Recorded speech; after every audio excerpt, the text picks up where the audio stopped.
Hello, everyone. Welcome to the last day of EduWikiWeek 2022.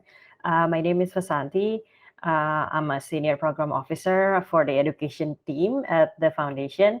And today, me and my colleague Jessica, we will talk to you about evaluation and learning, particularly in Wikimedia education projects. So hopefully by the end of this session, you will be able to define theory of change, articulate the necessary steps for creating an evaluation plan, then describe different kinds of data we can collect and tools we can use to collect the data. Now, let's get a pen and paper ready, or digital one is okay as well. We're gonna build a mini evaluation plan. So now I'm handing it over to my colleague Jessica. Please, Jessica.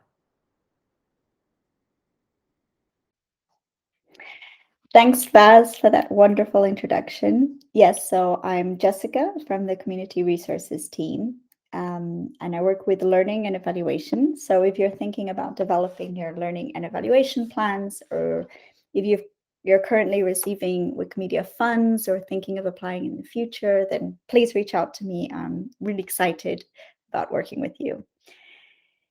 So why is thinking about learning and evaluation important?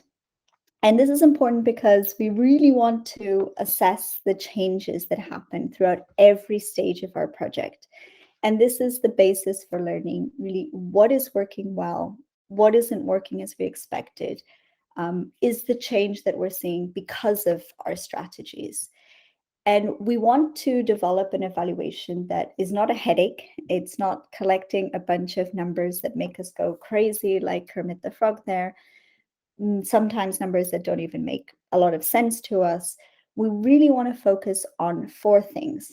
So one is data that really goes beyond measuring just our activities, but really focuses on the meaningful results. So not just how many teachers participated or how many teachers were trained, but really looking at what is the outcome of that in the short term and in the long term.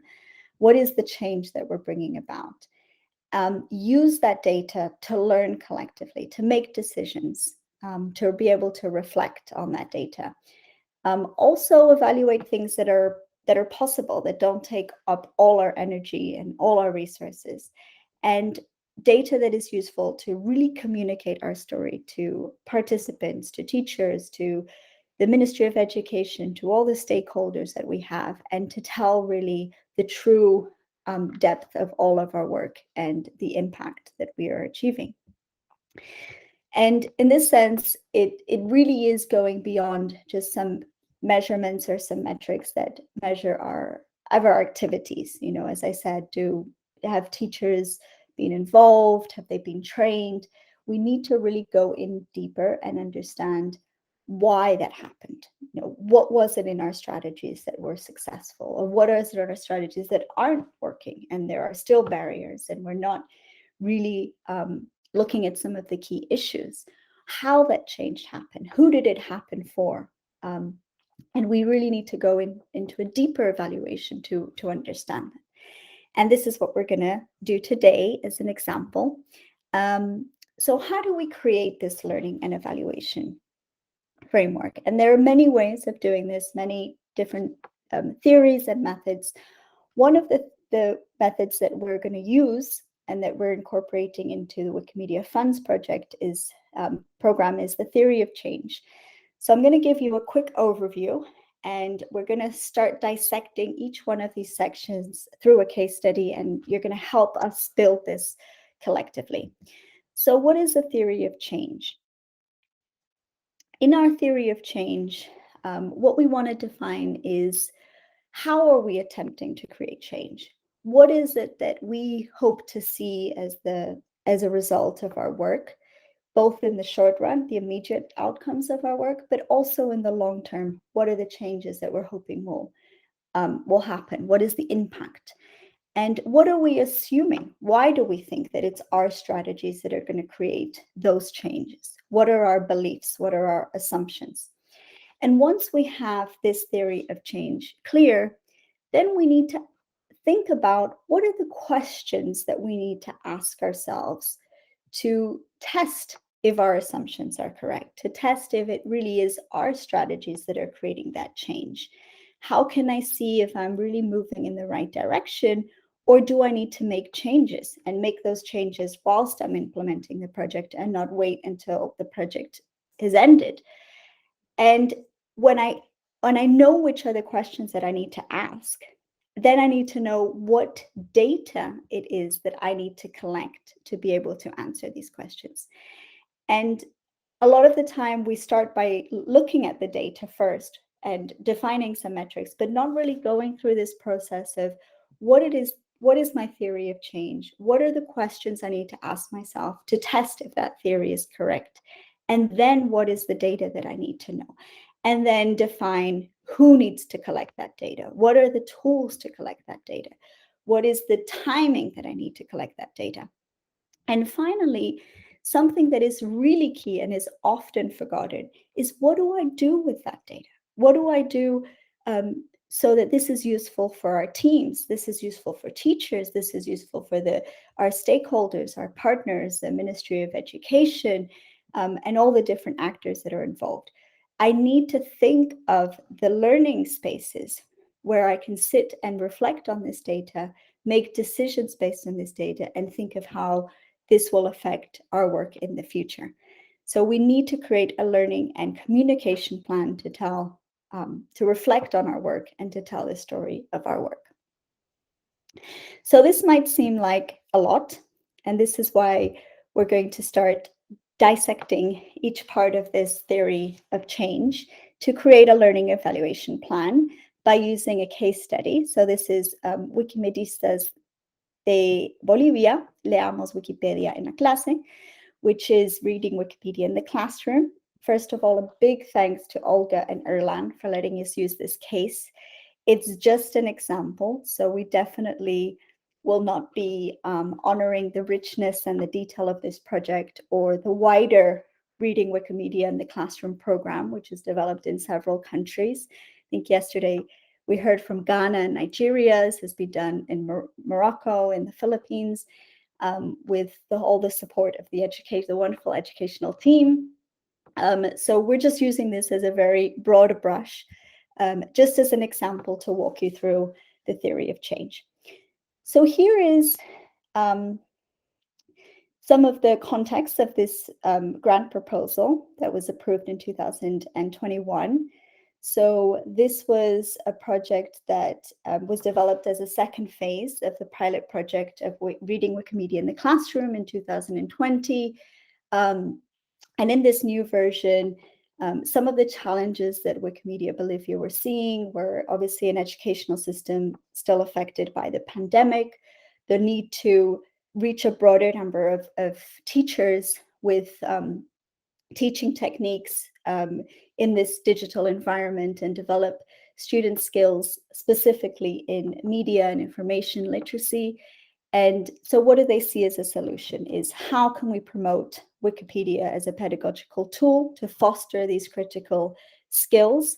And how do we build on that learning from the pilot project, where there was a positive acceptance from a group of teachers and a lot of satisfaction about the contents, the methodology, and really seeking to expand this. So some of the goals that the project laid out is, one, to improve teachers' understanding of how to use Wikipedia as a pedagogical tool, how to develop some really good educational resources that are contextualized, that are translated into local languages, that can be in different formats, digital and printed, to really reach the diversity of rural Bolivia and different teachers, but also with useful activities to incorporate this into the classroom, and also how to develop a community of teachers that could be an active part of Wikimedistas, Wikimedia in Bolivia. So to go beyond the project and really be part of the community and contribute to the wider goals of the movement. So based on this, they developed a plan. They developed strategies. So one is, how do we adapt and design teachers' guides into different languages? to create these resources and this curriculum for reading Wikipedia in the classroom? How do we train teachers effectively through a series of modules? How do we include, as a learning from the pilot, editing skills in the workshops that teachers wanted to learn how to build contents as part of this training? How do we support teachers with connectivity, with childcare, reduce some of those barriers that exist for teachers to participate? How do we create a communications campaign to really start building this community of teachers? And how do we create that interest for them to participate in the wider Wikimedia community in the future, and also act as mentors for teachers in future stages, so act as multipliers. So this is their plan. And I want you to use the overview of this plan now to start jamming with us. So we're going to go to this Jamboard here.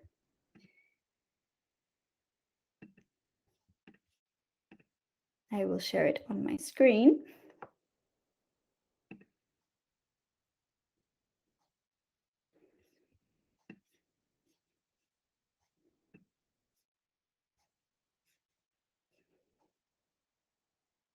Okay, it's come up. So we're going to use this Jamboard to think here of our theory of change for Wikimedia Bolivia. So what are the main strategies? What are the outcomes that are expected as a result of the work? What is the longer term impact? So if I implement X strategies, why do I think that these outcomes are going to happen in the short run and in the long term? And what are my assumptions? What am I assuming? Why am I assuming that that is going to happen? What are the conditions that need to be in place so that if I implement these activities, this is the result that I'm gonna have. Those are our assumptions. So I don't want you to think of a million things. We're just gonna have 2 minutes here where we can use some examples think about the case study. You can use in the second board. There's a brief description of what I've just explained at the case study, so that we can go through and try to build this theory of change. So I'll give you 2 minutes to do that, and then we're going to see a possible theory of change and see how that compares with some of the ideas that you've had. Okay, so I'm sure you've come up with some really great ideas, and there's no right answer here. So we just want to share with you, what is the theory of change that Vaz and I saw, and maybe you can take a minute just to see how similar it is to yours. So remember, the theory of change has those 4 components. So the first is, if we do this, then we will achieve this in the short run, and hopefully this in the long run. And these are our assumptions. So some of the if we that we saw were, if we train teachers to improve their understanding of how to use Wikipedia as a pedagogical tool, if we really localize the teacher's guides and create training that is contextualized and adaptable to different learning needs, if we distribute these materials in diverse regions, if we develop educational resources which really give teachers classroom activities and practical ways of implementing this, if we develop the right incentives such as connectivity, childcare, to really promote participation and reduce barriers to participation, if we motivate teachers to participate in other Wikimedia events and community activities, if we train them as potential mentors, then hopefully what will we achieve in our project? We will have teachers that are more aware, they have the right skills and tools to use Wikipedia as a pedagogical tool for developing media and information literacy. We will also, teachers will be able to incorporate this in a practical way, so go from learning the skill to actual practice. There will be a group of teachers that will actually be engaged in the wider Wikimedia community with perspectives of participating more actively in the long run, and there will be teachers trained to be able to multiply and be future mentors. What do we want in the long run? We want educators that will be able to transfer these skills and to navigate Wikipedia more critically. that this will lead to students that will value Wikipedia and use it responsibly and actively, that Wikipedia will be viewed more positively by educators, more positively by the educational system as a pedagogical tool, and one that also help promotes, as in Bolivia, several of the pillars of the educational system, such as plurilingualism. I should be able to say that with clarity. And that there will be interest in contributing to Wikimedia's growth in general. So these are some of the long-term changes that we want to see. And what are we assuming? Why do we think that this change will happen? Very important beforehand, to say that in a lot of cases, these theories of change are developed by a few people on their desk thinking about the theory of change. And we really want to promote an empowering participatory evaluation. So this would be so much more enriched if we actually get teachers involved, we actually get some of the partners involved to work through this theory of change at the start of the project and think through what is it that we want to achieve and why are we going to evaluate this, so that when we come to evaluate this, the questions that we ask, the data that we're collecting, hopefully with the participation of teachers themselves, will make sense to everybody. And when we sit down to evaluate this data and learn from it, we'll understand why it makes sense and that we're all on board with the same outcomes and desires. So some of the assumptions that Vaz and I thought about, like why do we think this is going to happen? What are the conditions needed for this to happen? So we're assuming that teachers will have the interest and will have the time to incorporate the learning into the classroom, that the way that these booklets have been developed in different languages, the different sessions that are training sessions that are carried out will be a good approach, will be a good solution, that we've properly evaluated the learning needs and have developed material that responds to this, that connectivity will not be a barrier, and that through the limited financial support, teachers will be able to participate, and that educational authorities will support the use of Wikipedia in the classroom. So all these conditions we're assuming will be met so that our change will happen. What do I need to do now? I need to define some strategic learning questions. And what is a strategic learning question? It's a question that when answered, it will tell me if I was correct, if effectively those strategies are creating those desired outcomes, and were my assumptions right or were they not right? And based on these strategic learning questions is where I'm going to define what data it is I need to collect to answer these questions. Just a few tips about defining learning questions. One is that it should be applicable so that we can apply the learning question and try to answer it during our implementation, that it's answerable so that we can actually have some data to help us answer these questions in the time frame and the resources that are available, and that it's actionable so that it can really inform decision making, and that it's direct enough so we can focus our evaluation. They're not very high level questions that aren't going to really answer if our strategy is working. So what are we going to do? We're going to jam again. And again, don't worry if in 2 minutes you can't get down all your ideas. What we want you to do is take that theory of change that we developed together for Wikimedia Bolivia's project and think about what are some of the learning questions that might help us see if that theory of change is true, right? So we're going to go again. We're going to jump to a Jamboard that I will share here.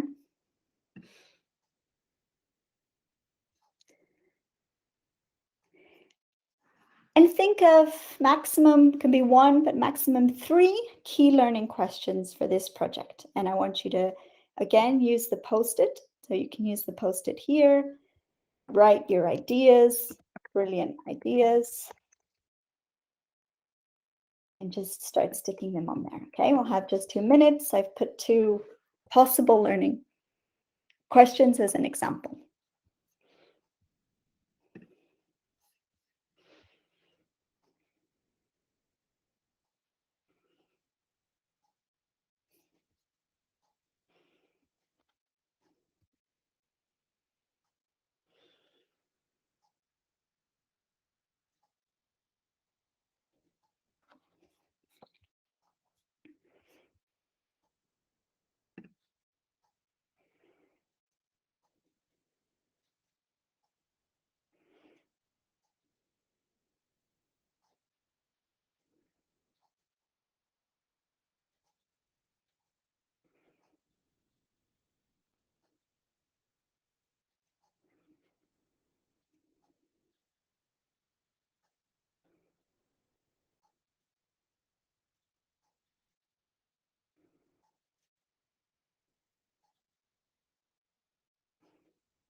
Okay, just 1 more minute there to get some of your learning questions. If you can't do it on the Jamboard, use the chat. We can put them directly on the Jamboard for you.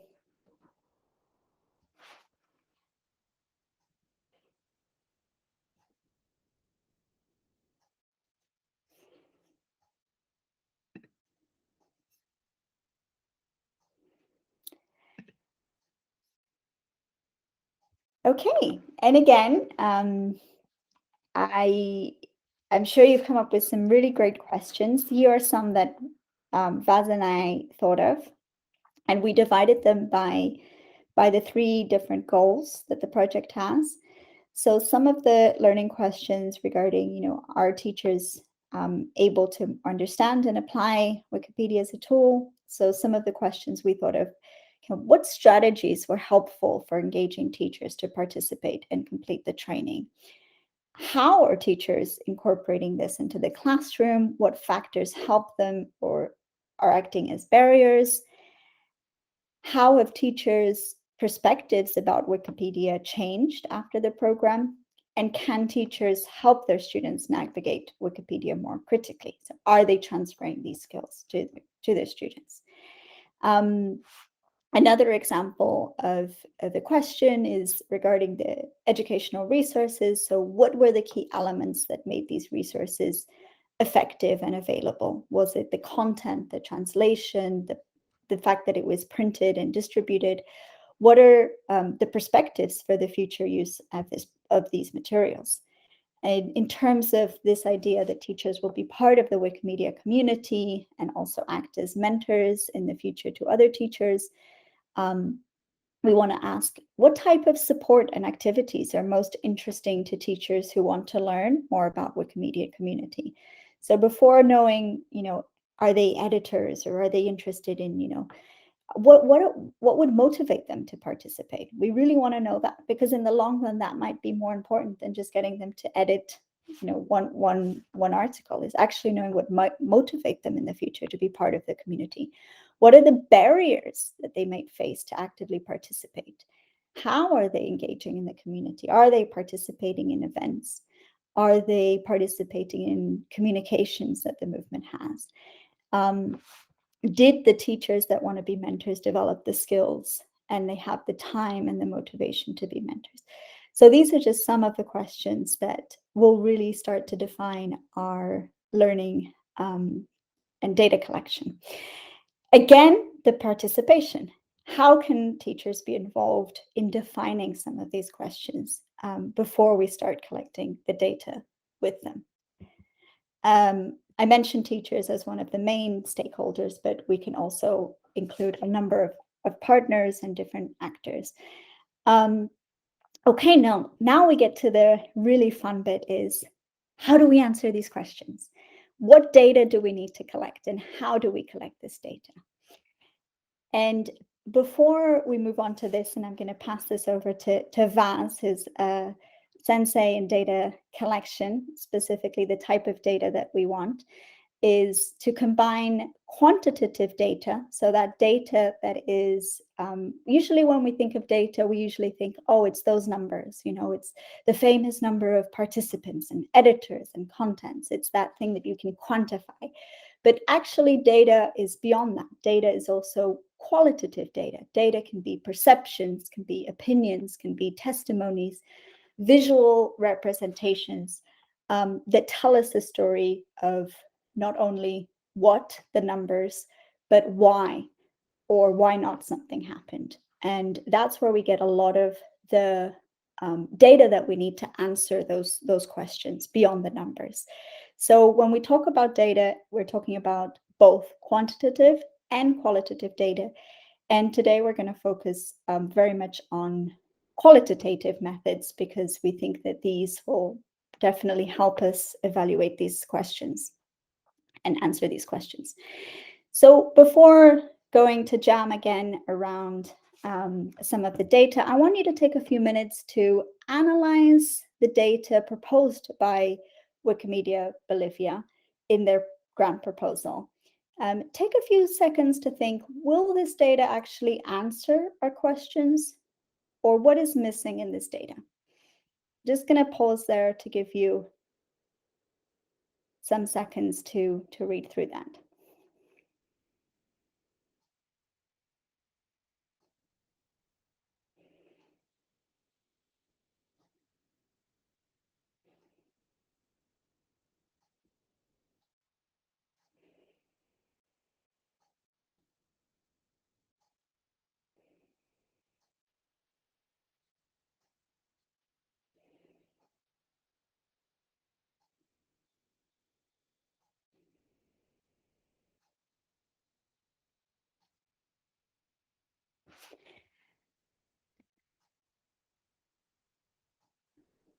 So these are a few of the observations that came out of our reflection. I don't know if some of you perceive some of these points, but really thinking about our learning questions and what we want to evaluate, we can see that there are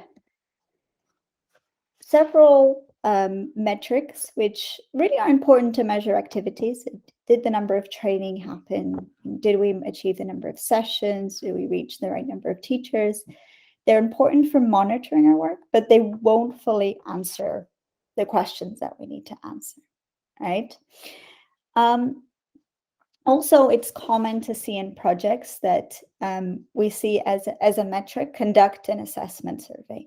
And that's a tool, and that's a data collection method, but it's not the data in itself, or it's not a metric in itself.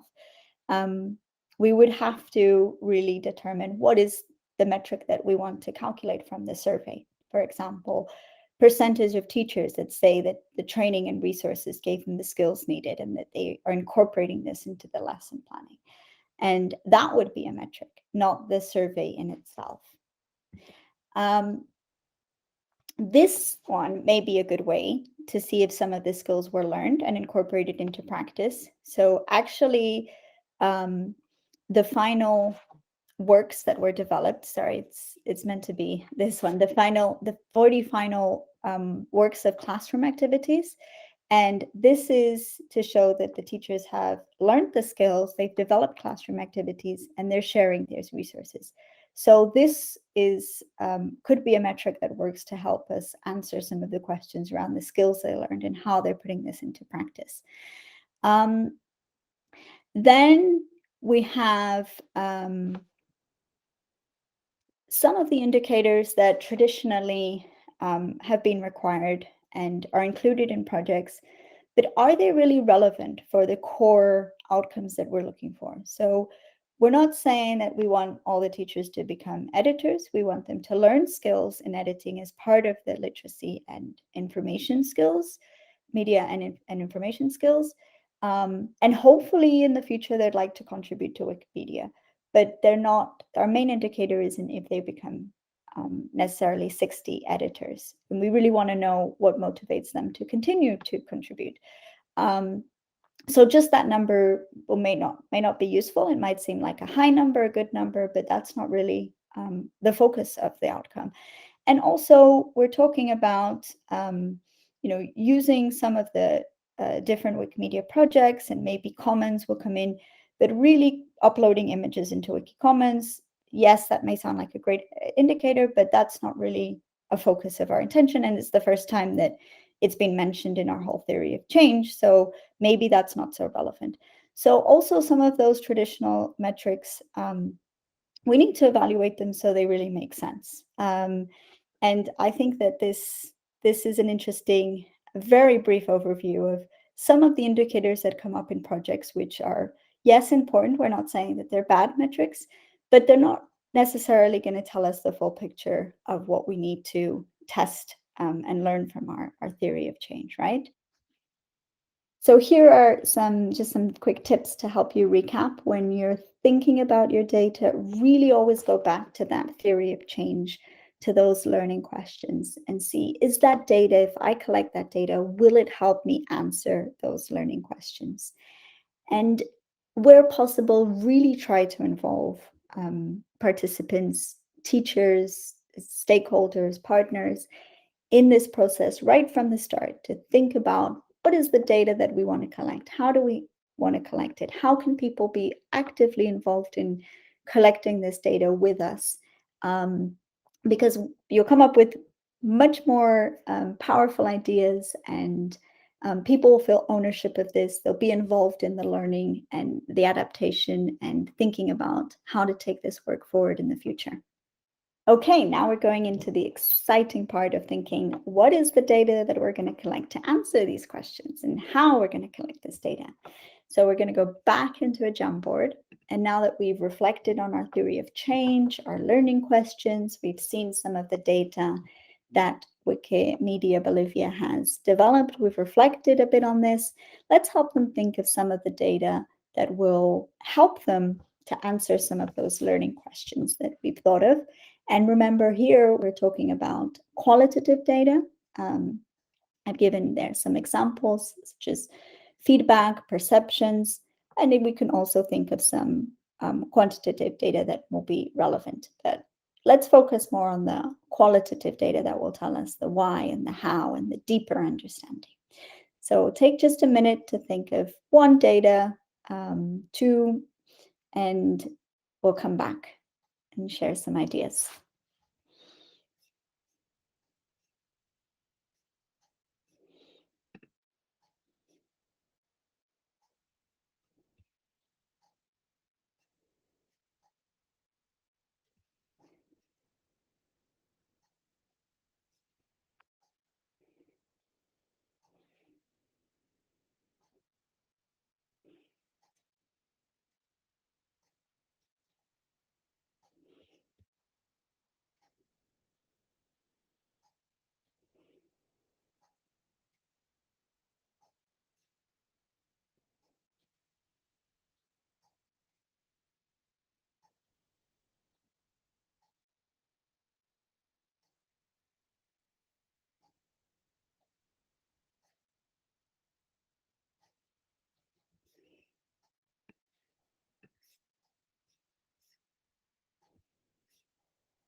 So great, now we've thought of some data.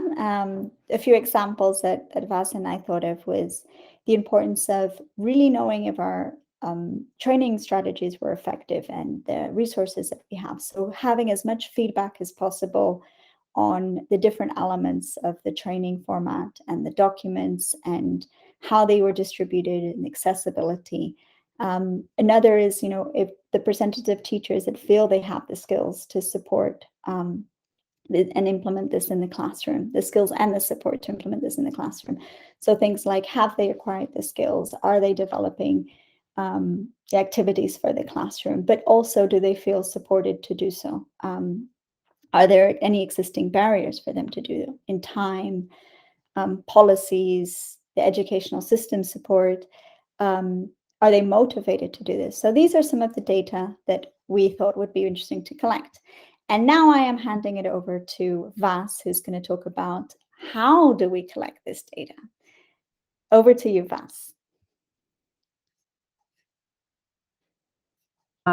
So one of the tools that we can use, and it is quite common to use as well, is using a semi-structured interview. What kind of questions can we ask to teachers? So basically, the semi-structured interviews are used to access information from a person or small group on pre-identified topics, while at the same time allowing for new questions to arrive during questions. They can be carried out with individuals or with groups. And this kind of interview is different with like different interviews to use to generate formal survey information, because the question that we ask are not always in the same order and not always in the same way in every interview. So it really depends on how the answers are guiding us. You may also want to interview a couple of teachers that are unable to finish the training programs to understand what went wrong or what was challenging for them to continue, which can later help us determine how to tweak the program better for the next edition. So let's go to the examples. So the first example is we can ask the teacher, how did the program impacted your teaching practice? And then the second example is, what did you enjoy the most while participating in the program? And what was the most challenging part of participating? With this question, we can definitely learn a lot on how we can improve the experience of teachers in participating in this program for the next cohort. And then how did the program change your perspective on Wikipedia and media and information literacy, or of using Wikipedia as part of your teaching practice? And then what did you appreciate the most or find the most challenging in the educational resources used in the program? And then you can mention the names of the resources and tools and platform that you use in the program. Note that the first question, you can also ask this when you're doing an impact evaluation, perhaps in 3 months after the completion, 6 months after the completion, or even 1 year after the teachers has finished the program. And then another tool that we can use to assess teachers' learning outcomes is artifacts. So an example of an artifact that demonstrates learning outcome is the final assignment. So teachers can be asked like to incorporate all of what they learn over the 3 modules into a lesson plan, for example. And that lesson plan is evaluated by projects team, and if they pass the requirement in the final assessment, it then leads to a certificate for the teachers. So for example, you can see on the left side, there is like a lesson plan with some pictures in it. That was a lesson plan created by one of the teachers during the first iteration of the Reading Wikipedia in the classroom. And then, so this that we use as also a tool to evaluate their learning. So we look at how many teachers are able to complete these final assignments to a satisfactory level. So we assess the lesson plans as well. And then, so there is a lot of data that we can take from reviewing the final assignments, as well as the formative assessments we use throughout the course. Other ways to use artifacts is to analyze record of classroom observations during the training. It can be online. It can also be, if you're doing this in person, you can also do the classroom observations in the actual classroom. And then you can also monitor the answers from the discussion forums and see how teachers are asking questions. how teachers are interacting with one another, with the instructor. And you may also set up a peer review forms for them to fill. And then, so yeah, there are a lot of ways that we can use artifacts to demonstrate learning outcomes of teachers. And so the next one is conducting survey. This is also very commonly used to evaluate a program. So how we form and frame the question will determine our success in capturing those qualitative impacts that we wanted to learn. For example, question number one, we would like to know if the program has done its job to help teachers incorporate Wikipedia in the classroom. So the question is, do you think the program is helping you to better incorporate Wikipedia in your classroom to foster media and information literacy skills? And then question two, you can see clearly that it says, how confident are you in applying your new knowledge and skills about Wikipedia in the next school year? So this question two is trying to figure out whether teachers' confidence level to incorporate Wikipedia has increased, and whether teachers are also thinking of incorporating it in the next school year or semester. So you can see like our teacher motivated to incorporate it in the next school year or semester. And then you can also turn this question in confidence into a Likert scale, for example. So say from 1 to 5, 1 being I'm still very skeptical, to 5 being I'm very confident. Like how confident are you in applying your new skills about Wikipedia in your classroom?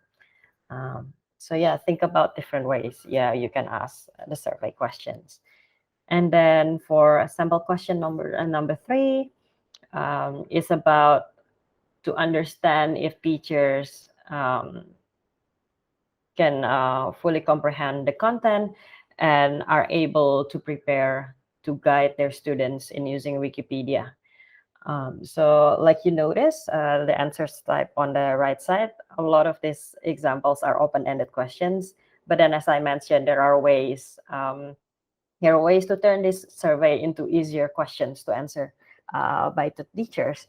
For example, if there are a lot of open-ended text box questions, like a lot of people tend to be discouraged to finish survey if they are faced with this kind of big questions where they have to write their answers in the text box.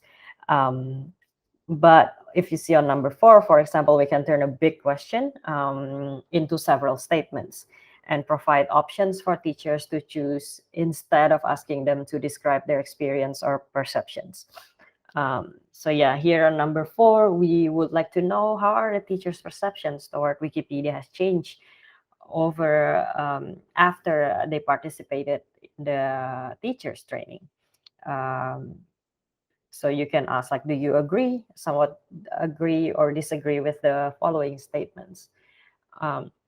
So particularly for these statements asking about perceptions, it was also a way, there's also a way to collect baseline data by asking them these questions and by asking them this, presenting them these statements before the program started or in the pre-program survey.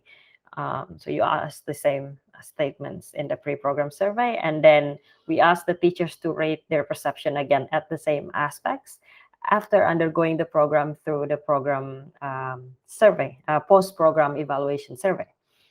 And then we can measure how many teachers who said that it's not okay for their students to use Wikipedia before the program started. And then now they have changed their perceptions or attitude about the use of Wikipedia for their students in the classrooms. However, please note that this type of method like measuring the before and after the program may be good to use to measure changing perceptions, but perhaps also on changing confidence level, but it is not sufficient in measuring learning outcomes. In measuring learning outcomes, it's better if you do like I presented on the previous slides, to do artifacts, give them assignments, and other assessment methods. And then next is in using visual media.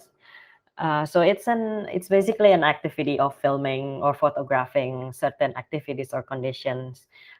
It can also include other visual or arts methods, such as painting or sculptures. The purpose is to present information in a more engaging way and increase understanding of a project or program implementation results.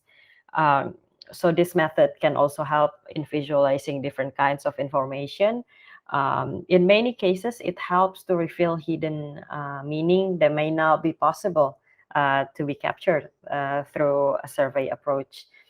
Maybe the teachers there, they didn't really say what they really want to say through writing, and so we can capture this from like asking them to take a photograph and then ask them to like tell it from your story, like what's your interpretation of the photo, what is happening during the activities, or even record a video of them just like talking through their experience in the program. So yeah, after capturing the activities, a group of teachers can discuss or interpret the medias, the visuals material that they have produced, and they can find patterns that can be highlighted. Maybe you will find some surprising things maybe that you haven't heard before, and in the situation of lack of resources, like lack of camera equipment, you can always use a phone. Well, if there's like a lack of phones, smartphones to take photos or videos, teachers can also create sketches, or maybe they can draw or doodle to describe and represent their experience during their training programs. It is a fun process. A lot of this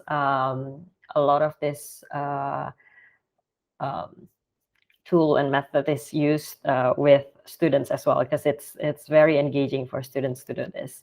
So yeah, the method that I mentioned before, it's quite known. If you want to Google it, it's quite known as photo voice.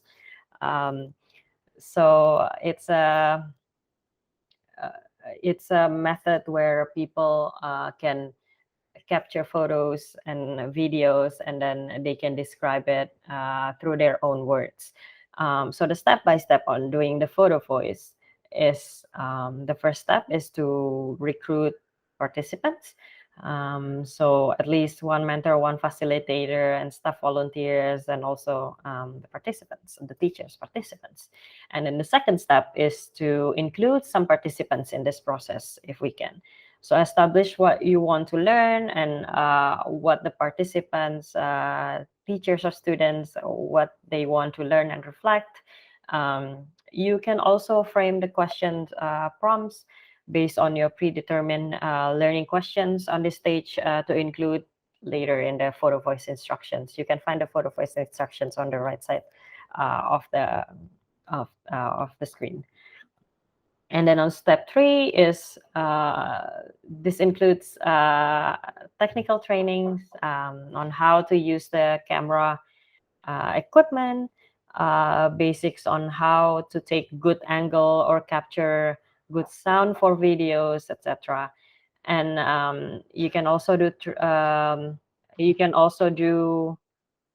training on ethical and safe photography training. You can discuss what are the subjects that are sensitive or private, and needs permission to take, or is it okay to photograph children? Do you need release form, for example, to photograph children? Do you need a consent form? And then on step 4, just get out and take pictures. So we can give a time frame for teachers to take photos during their home assignments. Maybe take photos of their when they're doing their assignments, or like take photos of screen, or like other tools that they're using to do their assignments. Or if you are doing it in person training or activities, let them document the activities based on the prompts. Or maybe they wanted to what is it? They are resharing or this experience with other teachers. You can ask them to record them, or they can discuss this with fellow teachers in the same school that is doing the training. They can maybe take photos or videos of those activities. And then step 5 is to discuss, reflect, and choose. So you can divide teachers and students into groups, facilitate the group to choose the best photos, and facilitate discussion to interpret the photos and videos. This is important as they will have to write descriptions and captions for the next phase. So discussions can include why they took the shot, why they took the video, the intent of the picture, and how it made them feel, and maybe the photo's strong connections to the issue. There are a lot of ways that we can spark discussions among teachers. And then the final step is to exhibit the photos or the videos. So it can be an exhibition of the photographs. It can be in person or online. You can create like a mini gallery somewhere in a school or in a in a village district, or you can also do it online, such as creating a storytelling or storyboard somewhere, or in Wikimedia, upload them on Wikimedia Commons, and then maybe create a collage, and then make a video on YouTube, or you can use any other online platform that you think um, suitable for this. So yeah, on the right side, you can find like a sample of photo voice instructions. As I mentioned on the first section there, you can, those are the questions prompts to guide teachers on how to take the visual material, like the video and the images. And then the second, remind them to also write 2-3 sentences about each photos, each best photos, because you don't want them to write like take like 100 photos and then write 2 to 3 sentences for each photos. That will be too much. And then the third one is to save photos. You can just print this and then give it to teachers as their instructions. And then, so yeah, let's get creative. What other tools do you think can you think of to measure these results of learnings or the impact of reading Wikipedia in the classroom? Let's head over to a Jamboard. I'll give you like 2 minutes, I think, to capture your ideas. And then I'll link the Jamboard in the chat as well. Let's head over to the Jamboard. Okay. Let's see. Okay. Okay. Okay.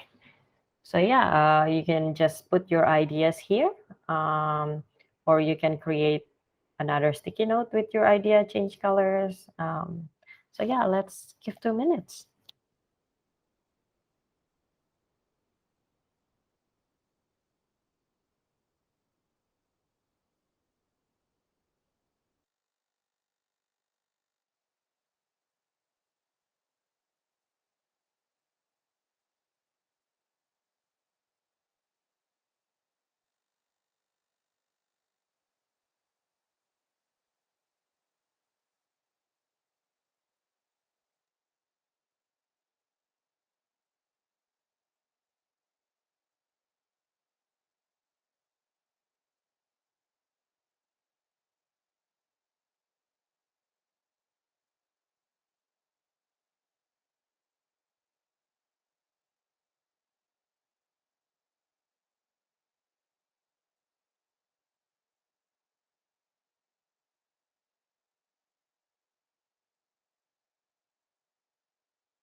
All right, 2 minutes up. For those of you watching live, feel free to come back and add more things to the Jamboard. For those watching the recording, feel free to pause the video and maybe take your time thinking about what are the tools you can use to measure results of this project. Also, feel free to share your thoughts in the comment section too. And then now let's move on to the next section. So now we've collected the data, and now what? So Jessica will explain how to share our learning and findings. Next, Jessica. So now just to finalize, as I said in the beginning, it's really important that we take the time, now that we've gone through this whole effort of collecting data and doing all these wonderful things that Vas has described. How do we create the time, the space, and the methods to really learn from this data collectively and take decisions based on this data? So some ideas are having learning sessions with our peers and our teams. So Wikimedia Bolivia, in this case, to get their teams together and really reflect and make decisions based on the data. It's a good practice to do this every with some frequency, so every 3 months for a year's project. I've linked in some fun strategies to do this type of learning retrospectives and using the data to be able to learn. And also learning sessions, as I've mentioned throughout this this workshop, with participants. And this would be interesting to do at the midterm of the project and towards the end of the project, so we can reflect collectively with participants on. So when I talk about participants in this case, it would be some of the teachers that are mentors, some of the coordinators, maybe some people from the Ministry of Education if they're being involved, so we can collectively reflect on this. And also, how do we communicate our findings? And there's a lot of creative ways of telling our story. Today, obviously, video is a very powerful way, but there's also infographics, there's also different blogs, social media, graphics. And here are just a couple of tools that we're linking in that you can start exploring, that don't need high technical or design skills, but to start communicating our work in a way that creates emotion, creates engagement, but tells the depth of our work. And finally, what I would like to say is that this isn't the only space that we'll be able to share and learn from each other. We will be starting to develop with a working group of community members and with the foundation support a peer learning program called Let's Connect, where evaluation will be a key part of the learning that we're going to do, and bringing in case studies and learning from each other. So stay tuned, and we hope to see you in Let's Connect as sharers of all your experience and your wonderful work. Thank you.